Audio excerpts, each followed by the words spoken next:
Chazak u'baruch boker tov Shabbat shalom. Continue with where we left off in Halachot of Lashon Hara. We're discussing now the different parameters of Toelet. We introduced for the past few days category A, rectifying or protesting an injustice. We will continue with where we left off. The last bullet in this concept would be to protest the injustice. In a case where recouping the monetary loss cannot be effected, for example, the embezzled money has already been spent, or if one simply wishes to denigrate forbidden behavior to others and not recoup losses, and the victim already knows about the damage, one may tell over the wrongdoing under certain circumstances. If the speaker's intention is to defend kivod shemayim and distance people from sin when they see this disdain and disregard that he has for the offender, or that the culprit himself will represent him, will repent when he sees the reaction of others to his errant behavior, this is considered a toilet and permitted pending fulfillment of necessary conditions, which we will see later on. So again, this is it seems very ambiguous, but there is often a big room to rely on this also, the toilet. If you know there's an injustice, but you can't really fix it.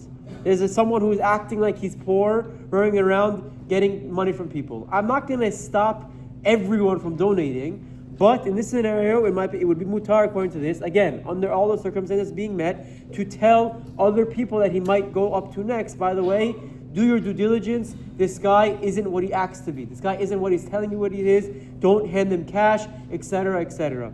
Now, the next, we'll wrap up with this for today, would be the next parameter of toilet would be preempting. Sometimes there's a toilet to publicly protest a wrongdoing, even if the victim does not know about it, to stop the perpetrator from further offense. For example, if one is aware that a person is disparaging someone or plans to disparage him for no justifiable reason to other people, upon fulfillment of the necessary conditions, which we'll see momentarily, he may preempt further Lashon Hara by informing those who have not yet been approached by the speaker that this person is spreading false rumors and that they should not believe him. Even though the victim may end up hearing about it, which could constitute Rechilut, it is nevertheless mutar, which much the same as one would be allowed to warn the victim directly about potential harm as long as the conditions are met for this disclosure. The perpetrator may also stop his evil actions altogether when he sees that people are not listening to him or even rebuking him. This will save the speaker and the potential listeners